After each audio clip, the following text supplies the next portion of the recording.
First off, thank you guys so much for coming. We are so happy to see, again, like a full house. We are thrilled to be welcoming back Dr. Jennifer Brix. Dr. Jen is a local naturopathic doctor to Victoria here. She's also an educator and a speaker. She has a gift for making complex health topics both relatable and practical, which is what I love about her. She's passionate about helping people understand how everyday choices affect hormones, mood, and brain health, and her talks are always full of insight. So I'm sure you guys will have something that you can take home tonight and start applying right away, hopefully. So tonight, Dr. Jen will be diving into how inflammation, nutrition, and lifestyle affects our brain and how we can take steps to improve memory, focus, and cognitive resilience. So without further ado, if you can help me welcoming Dr. Jennifer Brix. Thank you. Thank you, and thank you to Health Essentials so much for having me. Thank you all for being here on this rainy, dark evening. Are the lights okay for the screen? Do you guys, just want to make sure that's okay. Okay. Awesome. And also thank you to Natural Factors and Assured Natural. Those are two supplement companies that are helping to sponsor this evening as well. So we are going to dive into exactly what Lynn said, building a better brain, the secrets to cognitive health at any age. Again, before I do, I also want to just acknowledge, with respect to the Lekwungen peoples on whose traditional territory we are gathered tonight, and the Songhees, the Esquimalt, and the Wasanich peoples whose historical relationships continue on this land to this day. I don't think I need to do much of an introduction because I had a lovely one by Lynn. Thank you again. But again, I'll be here for Q&A afterwards. I am a naturopathic doctor practicing just in Royal Oak with my husband. He's a chiropractor. We have an integrative health clinic here, as well as one in Kelowna. I've been doing it for almost 20 years. So if you have any other questions about anything else, I will be happy to chat with you afterwards. Hopefully this can just provide all of you a little bit of insight into your health. Sometimes seeing a naturopathic doctor is not feasible for different reasons, whether it's financial or just time. So I love doing these to be able to share my knowledge, basically free of charge, hopefully for you all, and share something that hopefully you'll be able to take home today. All right. So we're going to talk about a few different things. We're going to dive into some of the factors that contribute to both a healthy brain, but also those that contribute to one that declines in function. It's important to understand those factors so that you can pinpoint in your life or in someone that you love, perhaps things that might be going on that you can then target with lifestyle, nutritional, supplemental changes. We'll talk about the essential components of a healthy brain foundation. So foundation is number one before we get into anything therapeutic. We have to make sure we have a healthy foundation. Can't build a house without a foundation. So this is going to be important for your brain, but also the rest of your body. Then we'll get into some food lifestyle steps that you can start implementing into your life, and then some more therapeutic nutrients. In this way, we discuss things like supplements to actually kind of raise the bar for your brain. All right, I like to start with this quote from Dr. Michael Merzenich. So he said, every brain is a work in progress. It is plastic. Not the plastic that you're thinking maybe, but from the day we're born to the day we die, it continuously revises and remodels, improving or slowly declining as a function of how we use it, right? So a few really important things to recognize. Our brain is plastic. It is malleable, right? It changes. It can change for the better or for the worse, depending on what you put into your body, what you are exposed to, but also whether or not you use your brain, which I don't get into that too much. But there is a bit of a surprise actually for tonight. We will have a few brain challenges throughout the evening with some gift card prizes if you get it correctly. Okay, so interesting facts about the adult brain.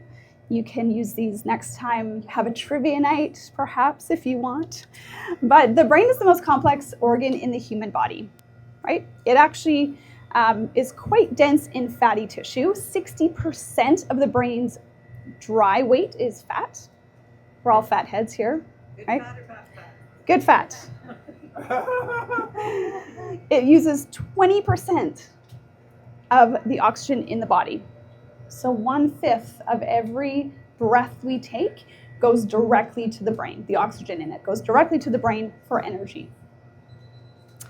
It's not fully developed until about 25 years of age. So tonight we're talking about everything post that age. So we would call that adulthood. This is why a lot of things that happen under the age of 25, whether it's concussion or other things that impact brain health, can be quite detrimental to us as we age. And it does, unfortunately, if we don't do anything to help stop it, it can become smaller at a rate of about 5% per decade after the age of 40. Anyone here under 40? There's a few people. Okay. You're winning right now. Just wait. Just wait. All right. So some vocabulary, just because I might use some of these words throughout the presentation. So our brain contains different types of cells. We call those neurons. There's about 100 billion of them. And we also have nerve fibers in our brain and blood vessels. Those are all really important because all of those things can be impacted by, again, external or internal factors. There are over 100 trillion synaptic connections. So this is where one neuron speaks to another. And that's important to understand because we're going to talk about how to improve synaptic connection. Neurons act like an on-off switch. So basically, they are either firing a nerve impulse or they are resting. And they shoot that impulse down something called an axon. So a very long, skinny, and fairly delicate part of the neuron. It's actually why concussion, I worked in a concussion clinic, so I might talk a little bit about that in excess. I'll try not to. But axons are the reason why post-concussion syndrome tends to persist for some. When those axons are damaged, they're twisted, they're tangled, it can impact those nerve impulses and cause perpetuation of a lot of those post-concussion symptoms. Those neurons, when they speak to each other, they do so with chemical messengers, and we call those neurotransmitters. Okay, so those are the things like GABA, acetylcholine, dopamine, serotonin that trigger different actions in our body. All right, so on to the first brain challenge. Again, I'm going to ask everyone, if you know, first one to put up their hand, I'm going to ask for the answer. And we've decided that you can only win once. So I hope that's okay. All right, the first brain challenge. What gets wetter the more it dries? Do you know? Yes, the woman in the back. Okay. We'll keep tabs. The answer is a towel. I'll come back in a year and ask you again, so we'll test your memory. Okay, the brain changes with age. Yes. Can be negative, can be positive. So why? What is happening as we age? Well, interestingly, our brain volume goes down. We mentioned this 5% per decade after the age of 40. In that image there, it's interesting because you can see sort of one area looks like it's actually growing. I don't know if this will work. Maybe my cursor. But it's actually space, dead space. So as we get older, the growth, which is red, tends to cease. And then we start to see stabilization, and then we start to see a decrease in brain volume and brain activity, except for that one area here, which is actually, again, a ventricle, which isn't great. You don't really want the spaces to increase in size. We have neuron loss that occurs. This can be due to different things that we'll get into in the next slide. We have demyelination, so our axon is covered in a myelin sheath, and that sheath can become damaged, and that really impacts the impulse speed and how our nerves speak to each other. Protein accumulation, if you've heard of Alzheimer's disease, you may have heard of amyloid plaque, and that is one thing that is found in the brains of people who have Alzheimer's. So plaques and tangles, these are different types of proteins. They accumulate in our brain for, again, a few different reasons we'll get into. We have the decrease in the synaptic connections, disturbed neurotransmitter pathways, and an impaired blood flow to the brain. I'm not really getting into that today, but again, a reminder that blood flow is also very crucial. So keeping things like your blood pressure in check, right, and circulation healthy is good for the brain. All right, so why do those things happen as we age? Okay, so inflammation is one of the top reasons. Inflammation getting into our brain. Now, we don't feel pain in our brain, right? I mean, headaches are a very different thing. We don't really feel it. It's that silent inflammation that we can't sort of see that progression as we age. We also call that neuroinflammation, right? So it's an inflammatory process occurring in the nervous system in our brain. Now, different things cause that. Of course, there are like dietary choices, traumatic brain injury, concussion, But also very interestingly, which is the next point there, is poor glymphatic function. Has anyone heard of the glymphatic system? A few people? Okay, great. That's really good to know. So it was only, we didn't even learn about it in school. So I graduated, again, almost 20 years ago now, but it wasn't a thing. It hadn't even been discovered. The glymphatic system is like the lymphatic system. So the lymphatic system is everywhere else in your body. It helps to move toxins around in our immune system, right? It was always believed that the lymphatic system stopped at the level of our neck. Basically, we have our lymph nodes. You may have felt those when we're sick. They enlarge, right? But whenever they've done cadaver labs and postmortem stuff, whether on animals or humans, there was no lymphatic vessels observed. Never. Until about 10 or 12 years ago, when some scientists saw they were using a different type of fixative on, I think it was mice, and they noticed a large vessel going into the brains of these mice. It was a brand new discovery. They had to change essentially all the anatomy books because it was then cross-referenced and found to be in humans as well. So it's a massive lymphatic vessel connected to our lymphatic system, and that's what flushes out the toxins every single day.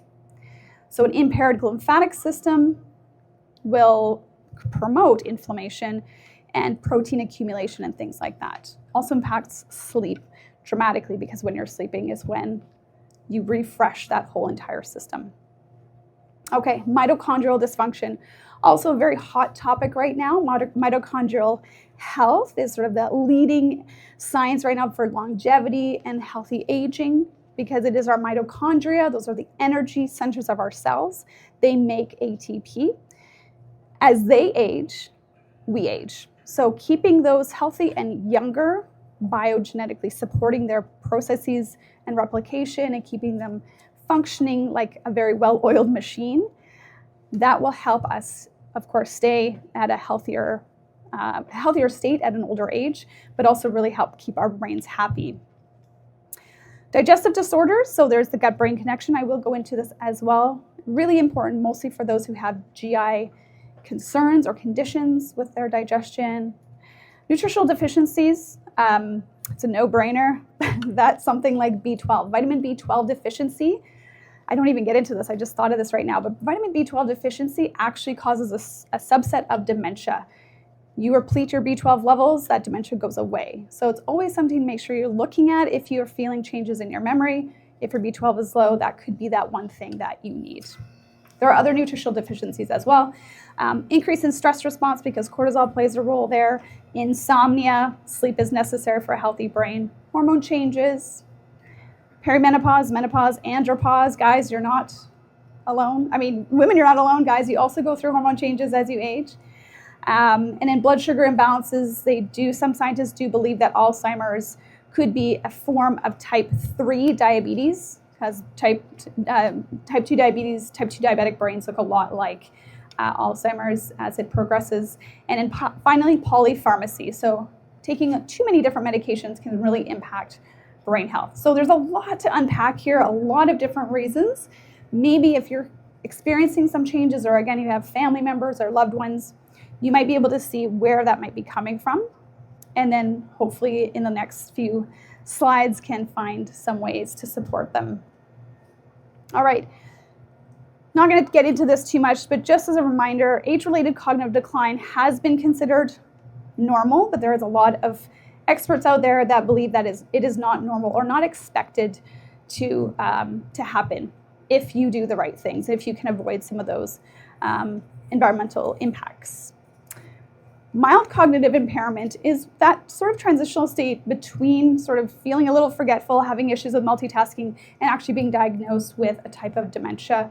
Dementia includes 5 main types. Alzheimer's is the most common, and this is where there is actual impairment on executive functioning, occupational functioning, and also potentially social aspects.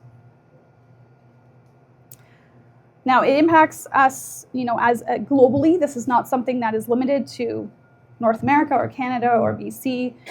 55 million people have dementia currently. A number expected to rise, of course, by 2030 and 2050 as the population is aging. Seventh leading cause of death among all diseases. It's one of the major causes of disability and dependency.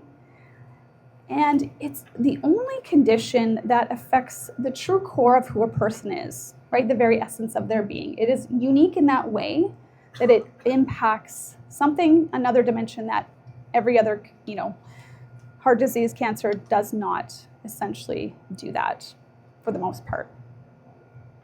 Okay, so then the question is, can we slow down the aging cells in our brains? And the answer is yes. Maybe 10, 20 years ago, we would have said no. Once you kill your brain cells, they're done for good, right? But there are definitely ways we can improve and even help regenerate our brain cells. One of the main ways to do that is to really manage that inflammation. Now, we wanted to give you all one of Patrick Holford's books. Unfortunately, we didn't have any with us, but this is a new book out fairly recently. Patrick Holford is an expert in nutrition and researcher. He's out of the UK, and he's just released this book called Alzheimer's: Prevention is the Cure. And there's also a podcast on Spotify, about 45 minutes, that kind of goes into the main aspects of this book. So I highly recommend it if you're curious about some of the nutritional side of things. Okay. Oh, sure. Alzheimer's: Prevention is the Cure.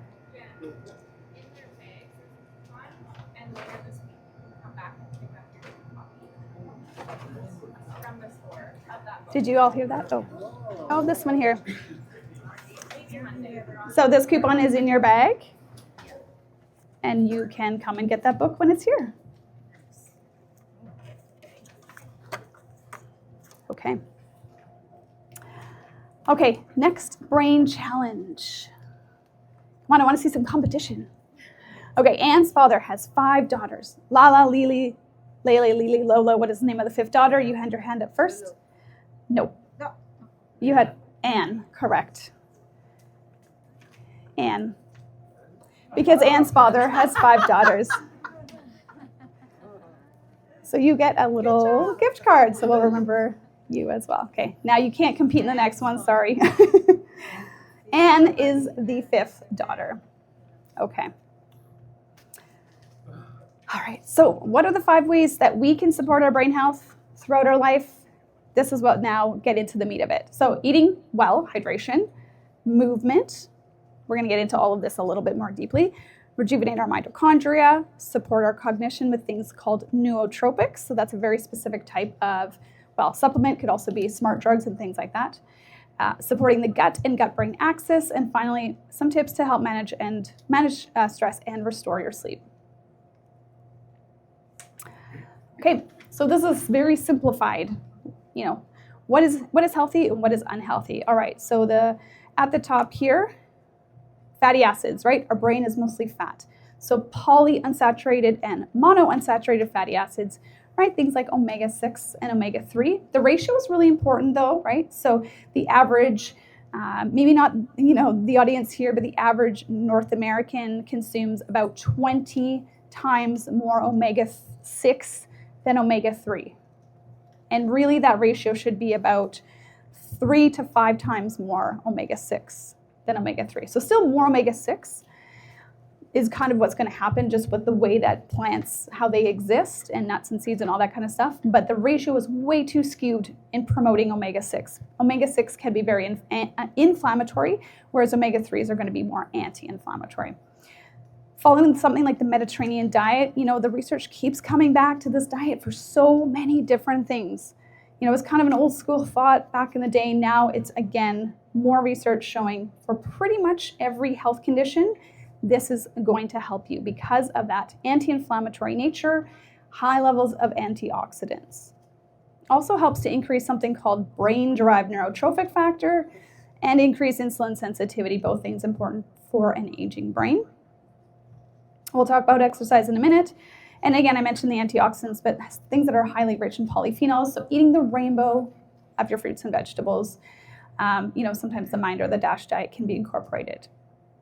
Things to avoid would be those simple carbs, saturated fats to a high extent, being sedentary, and then the standard Western diet or being overweight. Okay, so hydration. I mentioned most of the dry weight of the brain is fat, but still 75% of the total brain is actually made up of water. So hydration is another thing to just make sure you check that off the list, right? Whether that's 1.5 to 2 liters, that's the average for most people. If you are, doing a lot of exercise and sweating a lot, you may need to take in more water. But dehydration does lead to inflammation, fatigue, dizziness, poor concentration, and reduced cognition, and even a 2% dehydration level, 2% of loss of that hydration actually can affect your mental performance. You can do a bit of a test if you take I'm probably bad because I didn't drink a lot of water before I got here, but if you pinch your hand, your skin, and you kind of look at how quickly it bounces back. Obviously, with collagen loss and as we age, it's going to be a little slower anyway, but you can try other parts of the body. If it's really quick to snap back, then you're hydrated. If it's really slow, then you're probably dehydrated. Another signal that you are dehydrated is if you feel thirsty. If you feel thirsty, you've been dehydrated for the last few hours, right? It is a signal that comes in once that dehydration is set in and it is happening. So again, be mindful of that. Now, different medications, diuretics, laxatives can cause dehydration. And just as we age, again, we have less water in our body than we did when we were younger. Okay, exercise. I can't stress this one enough. I have, I can prescribe this to my patients. It tends to be one of those ones that people are either on board with or cannot find the time to fit it in. And I get it. I have, a busy practice and a young family. We just moved. It's a lot, but being active, whether it is just walking, to the mailbox or doing something every single day, standing up every, 20 to 30 minutes if you have a sit-down job, because it's so key to help that blood flow and to promote that healthy brain and neurotransmitter function. Exercising not only brings blood flow to the brain, but it also raises levels of, again, you'll see this kind of throughout, BDNF, brain-derived neurotrophic factor, okay? So that's important in helping with the formation of new brain cells. It also helps to slow the deterioration of the hippocampus. The hippocampus is where we store our memory. Exercise has been shown to lower the risk of Alzheimer's disease, decrease inflammation, and increase brain insulin signaling. And then in terms of, again, I really like getting into the science, but there's a 47% improvement in your memory score after 1 year of aerobic exercise compared to people that just stretched. Not that stretching is bad, it's still good for you. But that's a massive improvement if you look at those two healthy populations. Yes, there's a 47% improvement in memory scores after a year of implementing aerobic exercise compared to if you only did stretching. So they compared two groups of people over the course of 1 year. Yeah. And in midlife, exercise is associated with a 39% reduction in developing cognitive impairment. So you can start at any time. Yeah. How long does somebody need to do exercise? I'd have to, I might have it in here. I have the paper, it was from 2020. I don't know, but usually it's going to be that 150 minutes a week. That's the typical standard, yeah. Okay, next brain challenge. So I'm gonna see people that raise their hands. There's only one answer that's right. You got to be, nope.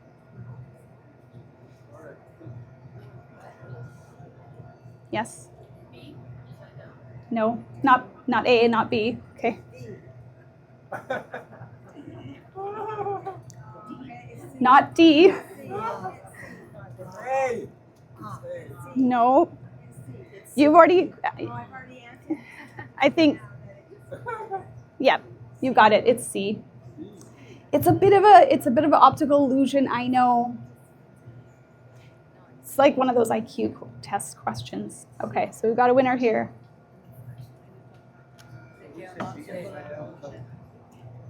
Okay. Rejuvenate your mitochondria. This I could speak about for a whole hour, so I'll just kind of scrape the surface here. But keep it in mind because, again, as we age, it is our mitochondria and our mitochondrial age that really are looking at matter. Okay, so this is an old cell diagram. If you remember back in biology and you got your mitochondria in there, it looks like a bit of a kidney bean. There's a couple, maybe 3 in this one. In our brain cells, though, we have hundreds of thousands of mitochondria per cell. Massive amounts. They are packed in and they make ATP, which is our energy currency. Right? It's a major factor in aging, as I mentioned, and when they decline, you had 100,000 and now maybe you only have 50,000, that's going to really impact brain functioning, neural connections, and synaptic communication. If you really want to get down into it and look at why, again, I have to use my cursor here, I think. Some things we can't control, right? Necessarily age, genetics, right? Those are tricky to control. Lifestyle factors, though, okay? So lifestyle factors, again, exercise and nutrition. Environmental factors, so exposures to different toxins and in different biochemical processes. So, for example, uncontrolled high blood sugar, hormonal changes, things like that. What do? They all contribute to mitochondrial dysfunction and oxidative stress. That leads to a further oxidative environment, so again, free radical damage, and beta or amyloid plaque accumulation. So beta amyloid, that's that plaque that we see in the brains of those with Alzheimer's and other forms of dementia. And then, of course, our neural inflammation. Okay. So what can you do to support your mitochondria? I know this is a very small print, but there are a lot of different things. And I know for sure if you were to walk through the aisles here, you would find several different supportive nutrients that you might find also help for other things that you may be dealing with. So it's great to maybe, anytime you want a copy of this presentation too, I'll just say I can always leave it with the staff here for you, or perhaps they can send it out in an email. But things like quercetin, vitamin C, resveratrol, omega-3 fatty acids, that's also helpful for heart health, right? Same with CoQ10. So again, that might be a good choice for your mitochondria if you also have some issues with your cardiovascular system. Something called NMN, really, really interesting nutrient. Well, it's a natural, thing that happens in our body to make something called NAD. But it's definitely, some people think of it as a fountain of youth in some ways because it can really support that aging process. Melatonin helps our mitochondria.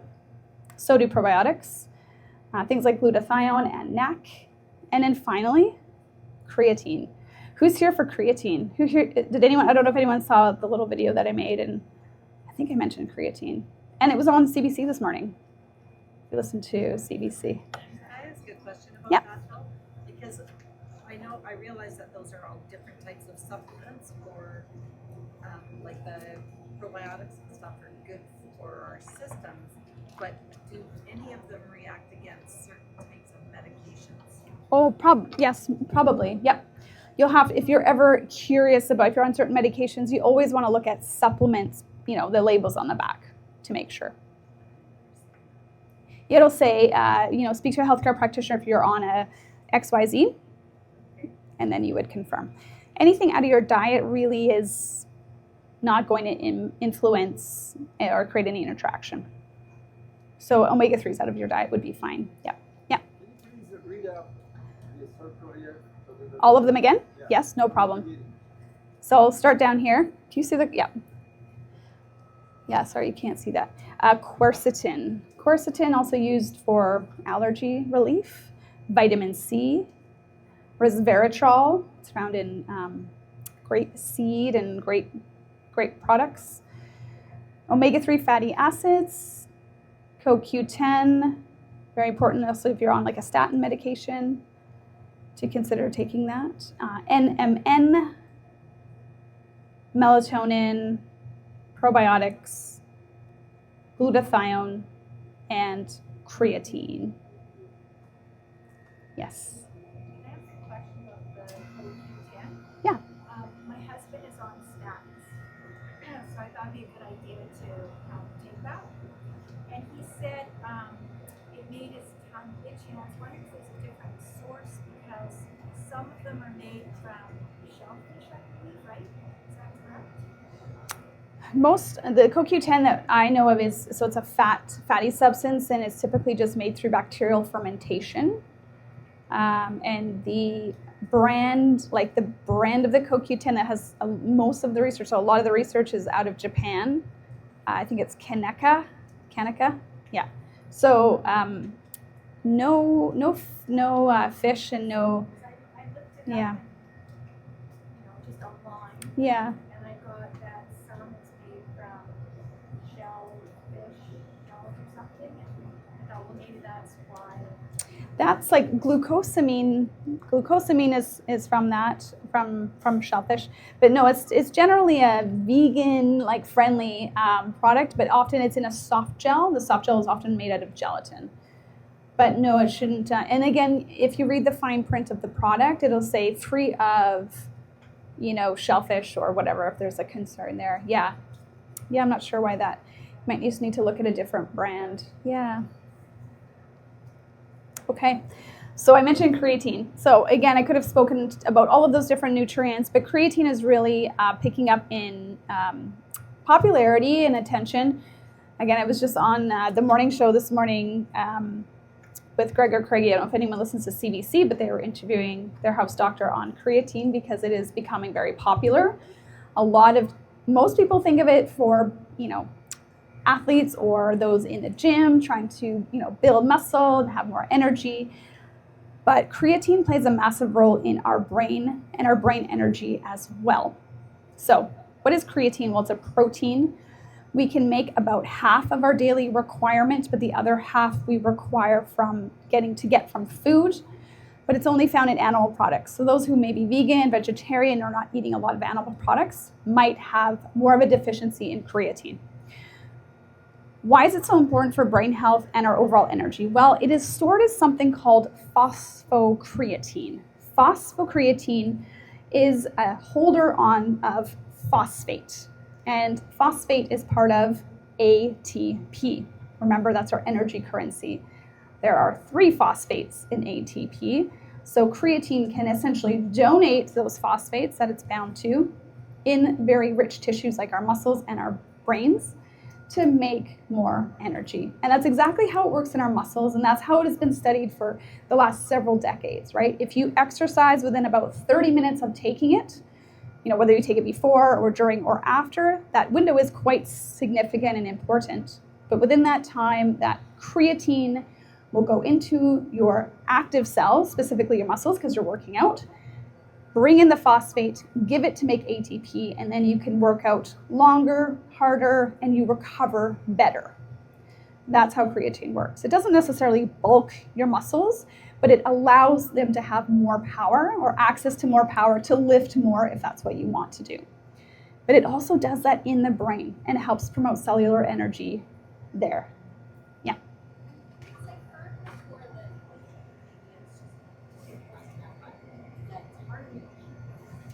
Yeah, good question. So some people, so she heard that it might be hard on your kidneys. So creatine is different than creatinine, but a small percentage could be converted. If you have a kidney disorder, then there's a caution with using it, but not with anyone who has healthy kidneys. And again, it doesn't mean you can't take it if you do have a kidney disorder. It's just something you'd want to check with your healthcare provider, nephrologist on. All right, so it is important, again, for enhancing exercise and supporting that energy capacity. And we do lose, our ability to store our creatine because we do lose our muscle mass 1% per year. And then after the age of 90, almost up to 50% of our muscle mass is gone. So that's where creatine is now also being promoted for middle to later aged adults. Question. Yes. Yeah.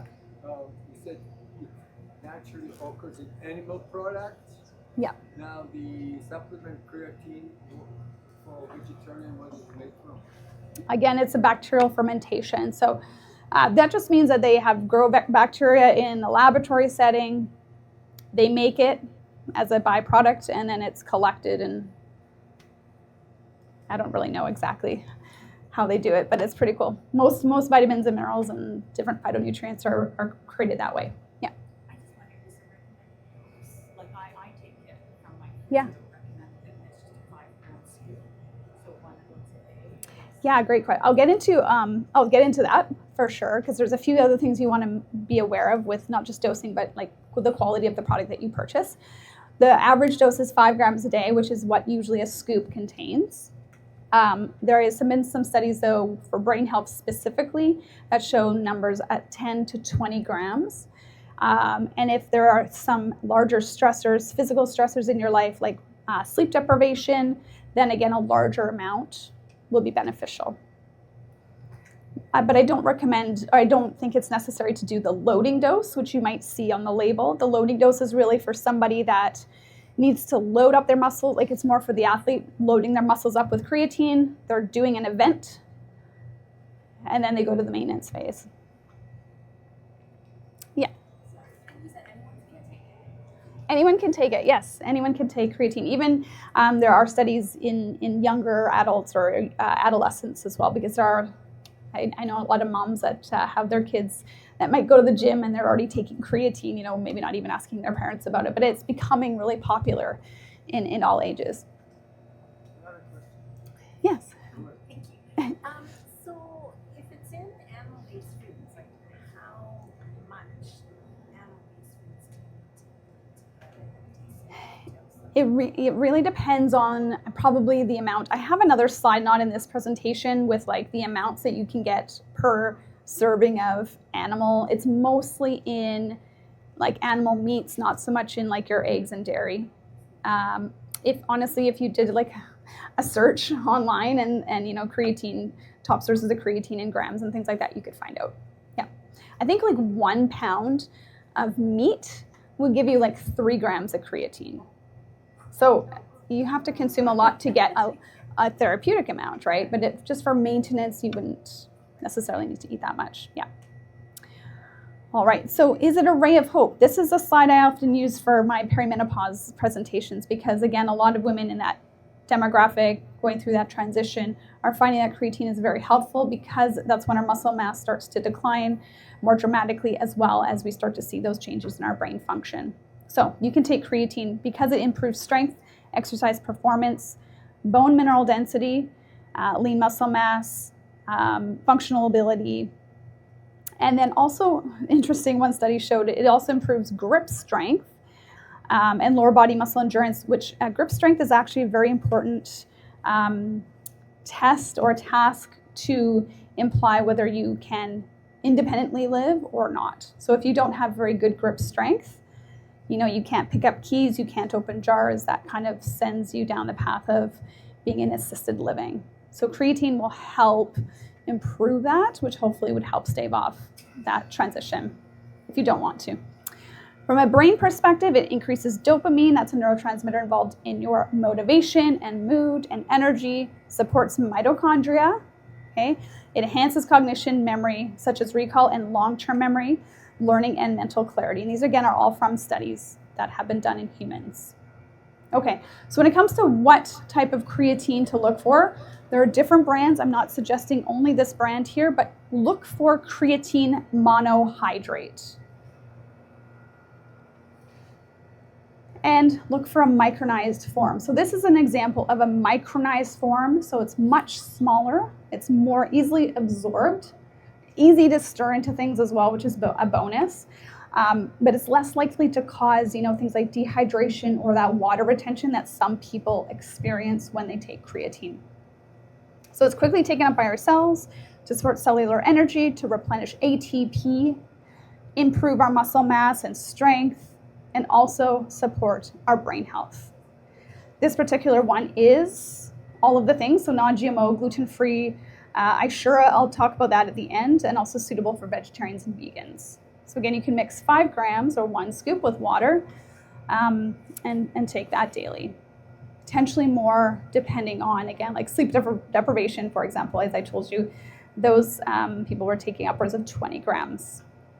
Okay, so should I supplement?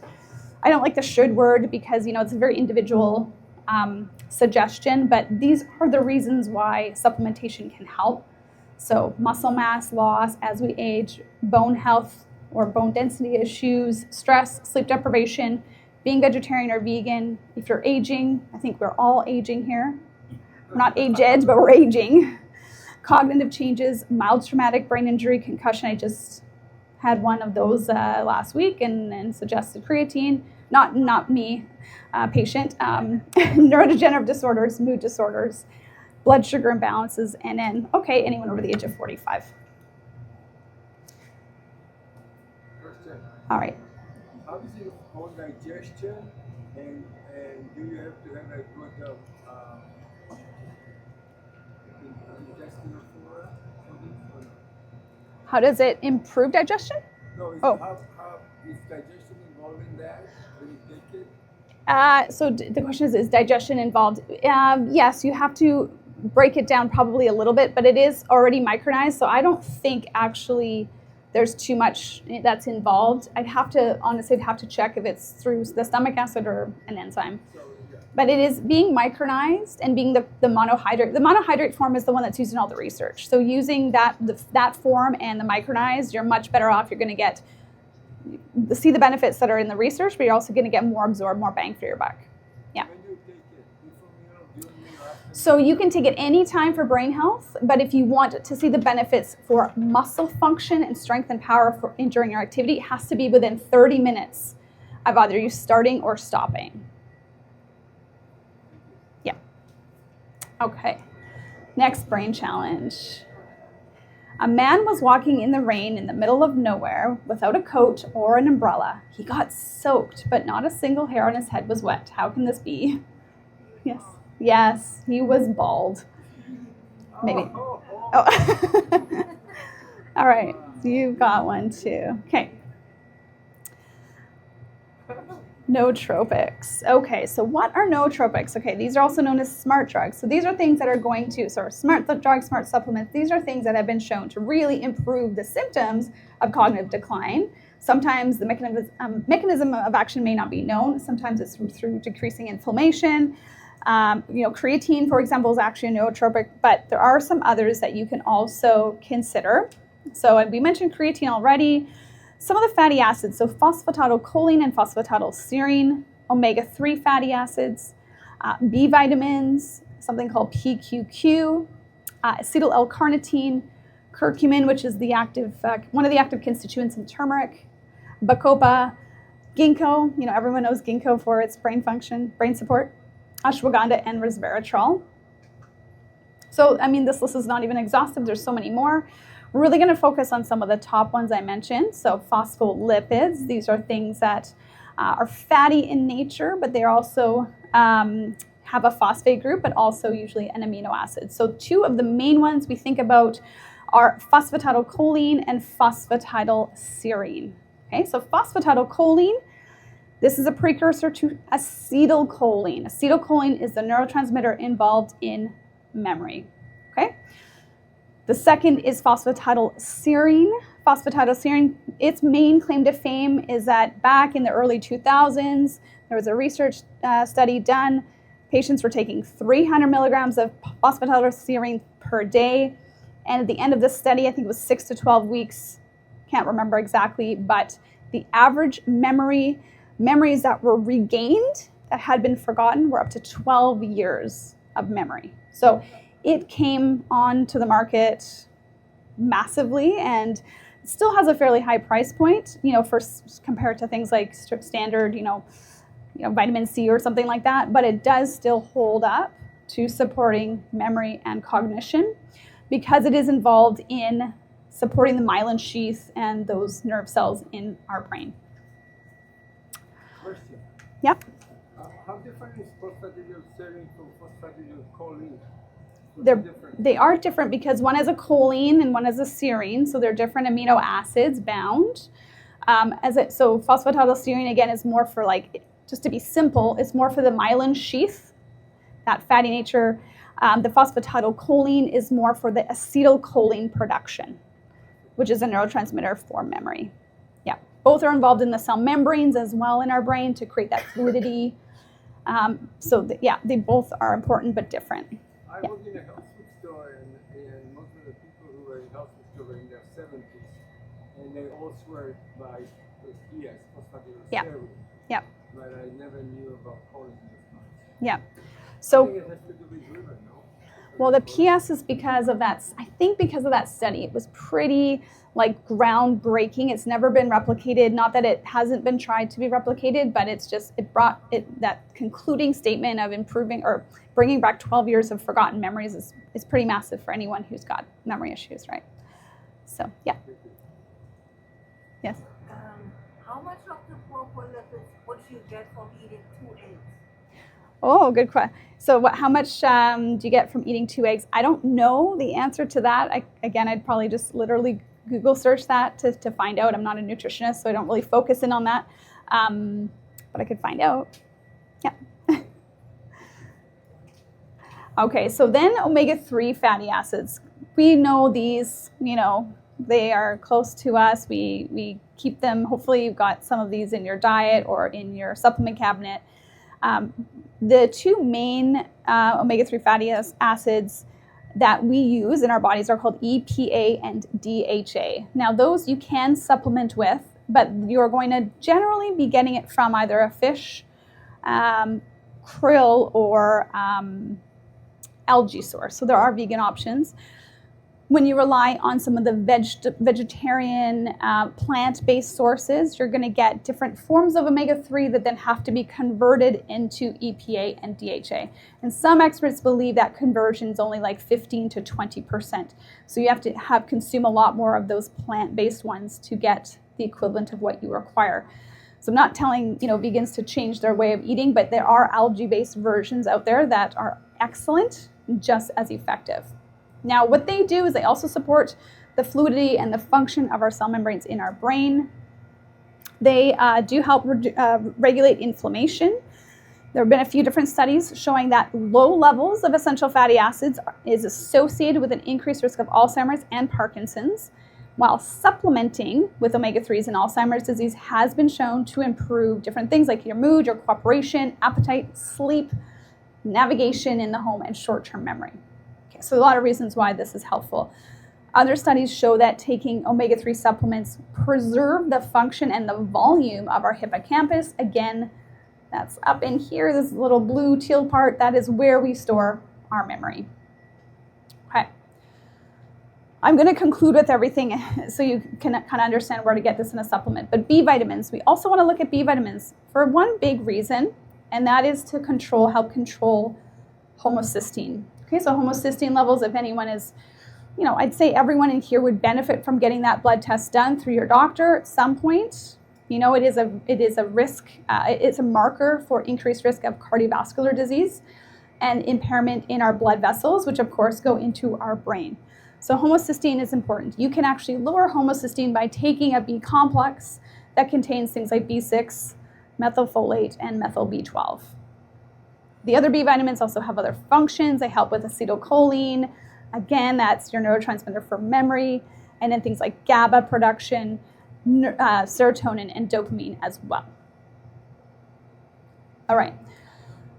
So I just went through a bunch of different nootropics. So these are some examples. We talked about our omegas, our PS, phosphatidylcholine, another omega form here, and active Bs. But you can also get all of this in one product, which would save you a lot of money. It comes with little packets. I just took one before I came here. So you get a little packet, and it's all of those things in one, and you just take a packet a day. So it's an excellent option if you're forgetful, but it's also great, if you're trying to get all of these things because you're maybe unable to attain it in your diet. You can get all of that in one formula. So it contains your phosphatidylcholine and your phosphatidylserine, your omega-3s. There's also some healthy omega-6s and omega-9 in there, and those bioactive B vitamins that do so much more than just help preserve brain function. They're important for mood and memory, sleep, and energy. Can you go back to that slide so we can see all the individual factors? So this would be an example of the product. These products are all in that other one. Yeah.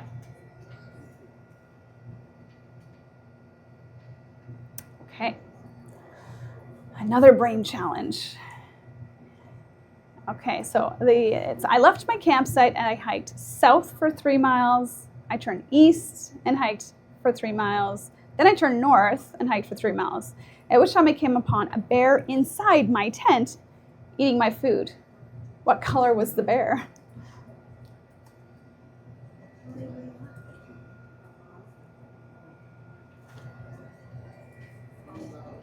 Just put your hand up if you think you know. I guess there's not a lot of different colors they could be, so you've won.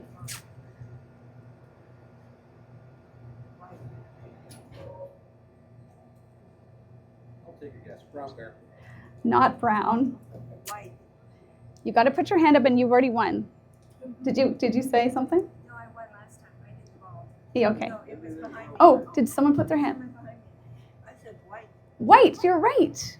Do you know why? Go north. Well, yes, it's only in the North Pole that if you were to go south and then east and then north, you'd return to where you are. Return to where you started. Only in the North Pole would that happen, and there are only polar bears in the North Pole. I know, that's a tricky one. But congratulations, great job. Okay.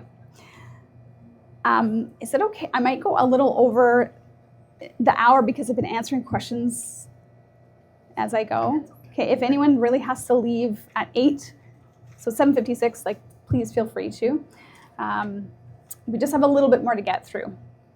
Okay, so improving your gut microbiome, supporting the gut-brain axis. If you are not aware, we actually have a physical connection between our gut and our brain. We call it the gut-brain axis. It is a two-way communication system. It joins what we call the enteric nervous system in our digestive tract to the central nervous system in our brain and spinal cord. So this means that the brain can influence a lot of different things that are going on in our intestines and also influence our bacterial populations positively or negatively. This is an interesting experiment. So this is what I do with my patients to help them understand how your brain and your gut are connected. So imagine, you're at home, you have a juicy lemon and you want to, cut it open. So you roll it first, right? And then you put it on a cutting board and you slice through it one more time. And then what do? You put the whole thing, you squeeze it in your mouth. Can you imagine that? Is anyone salivating? Right? You just created a digestive response by thinking about a lemon, but you have no lemon in front of you. But salivating is a digestive response. So that is an example of the gut-brain axis. Also, we can think of, getting butterflies in your stomach when you're nervous. That's another example. And it's in the news. This actually, you can't see, it's really tricky to see here, but the one in green, this study was released October 29th, so last week. Gut bacteria-derived metabolites and their implications in mental health and neurological diseases. So it's a really interesting research article about how the bacteria in our gut microbiome or gut in our digestive tract impact mental health and neurological diseases.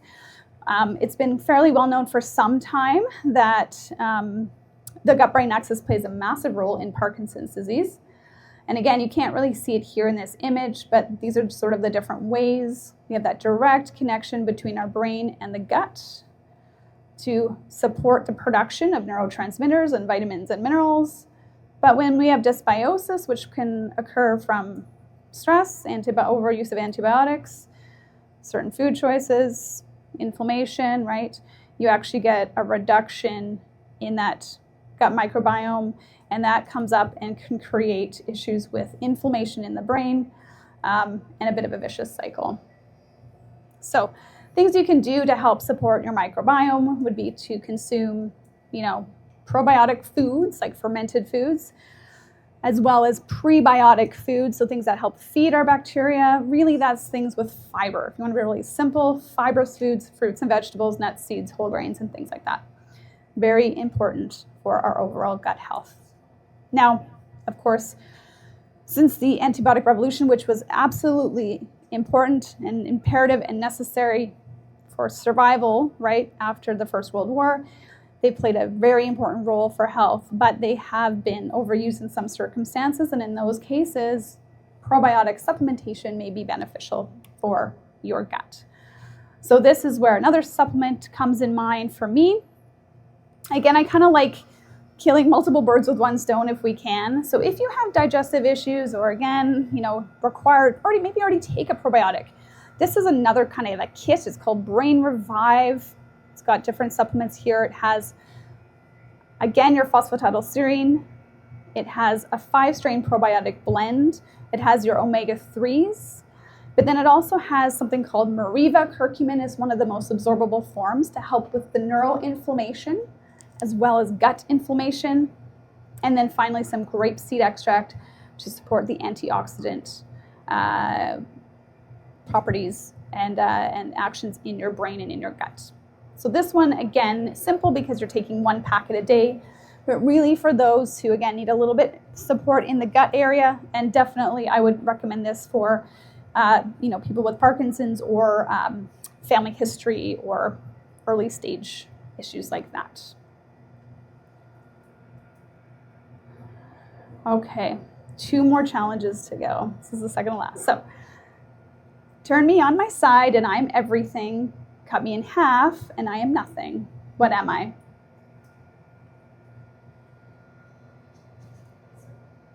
Yeah? Nope. Close.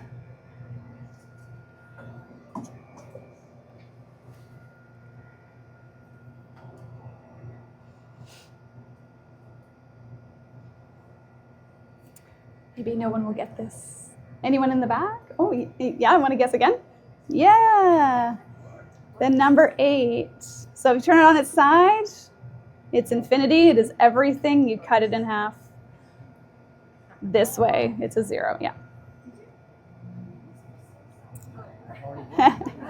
Yeah, you still got it. Okay. The last pillar that we're discussing tonight is managing stress and restoring sleep. Again, I could speak about this for a whole hour, so excuse me for just sort of scraping the surface. But just a reminder of the importance of deep sleep, so quality over quantity, but it's that 4th stage that's important in cleaning out and working with that glymphatic system, right? Getting the toxins recycled out every day.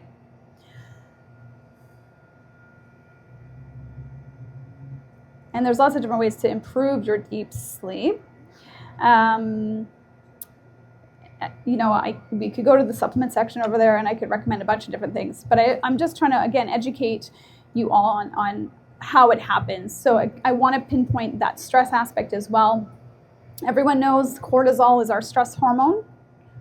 Maybe, yes. So cortisol is our stress hormone. If you restrict even just 1 night of sleep to 4 hours, your cortisol levels can go up by 37% the next day. So sleep and stress, sleep and cortisol are very closely connected. So for most of my patients, when I'm dealing with sleep issues, I'm working on their stress response, their adrenal function, hormones, a lot of the things out there that help with sleep, not sedative things like, yes, the mildly sedative herbs and melatonin can be helpful. But if there's a stress component, whether you perceive it or not, balancing that cortisol through things like adaptogens, so ashwagandha is a really great example, can be very supportive for your sleep. We know that cortisol, when it's either too high or too low, can reduce the size and plasticity of the hippocampus. There's that word again, that's your memory center. And a shorter sleep duration, especially during midlife, can increase the risk of developing dementia later in life. Losing just 1 night of sleep can lead to an increase in beta amyloid plaques and tau tangles. That was an animal study, but it did show that just that cortisol response from that lack of sleep can increase that accumulation. So sleep is absolutely important and should be on be on your priority list. And there are many ways to support your sleep. Like I said, you can do things like mildly sedative herbs, or even like chamomile tea. You can start very gentle that way. You can work with magnesium. Magnesium stores often depleted in times of stress. You can look at doing melatonin. right? Then you can look at other things. So Peaceful Z's there, that product, the first one there on the left. It's actually really interesting. I've used it quite a bit in my practice, but it's from a non-GMO baby corn leaf, so like a very early growing corn leaf. So it has to be harvested at a very young age. Once that leaf grows, the constituent that they're looking for, it's called MBOA, is gone out of it. So these young non-GMO corn leaves have this constituent that actually helps balance cortisol levels and has been shown in research in humans to increase restorative sleep by up to 47%. So you're going to feel more rested in the morning, which is great for your mental health. But again, if you're having more restorative sleep, you are going to improve brain function. So that's one example. AdrenaSense is there too because it's a great adaptogenic formula to help with cortisol balance. Other things you can do, of course, engaging in regular movement or exercise, connecting with nature. Good sleep habits include eliminating inhibitors of sleep, so don't drink coffee after a certain time of day if you're sensitive to it. Watch those screens. They say, at least an hour, you've got to stop looking at screens before bedtime. Small protein bedtime snack can be helpful for some to balance blood sugar and just create a more relaxed sleep environment. Our daughter still comes into our bed, so I have usually between the dog, me, her, 5 feet, and then my husband. So I don't have the best of sleep, but the environment has to change. So anyways, that's my thing. All right.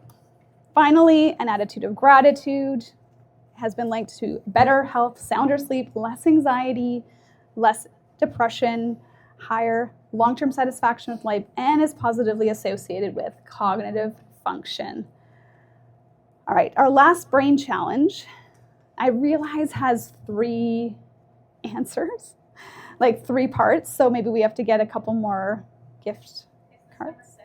This is number 7, but there would be 7, 8, 9 technically. Did I skip one? All right.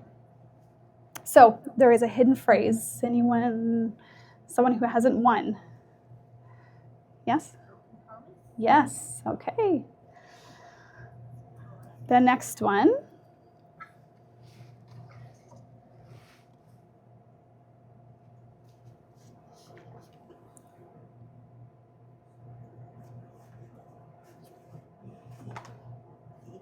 Yes. 5 of everything? No, close though.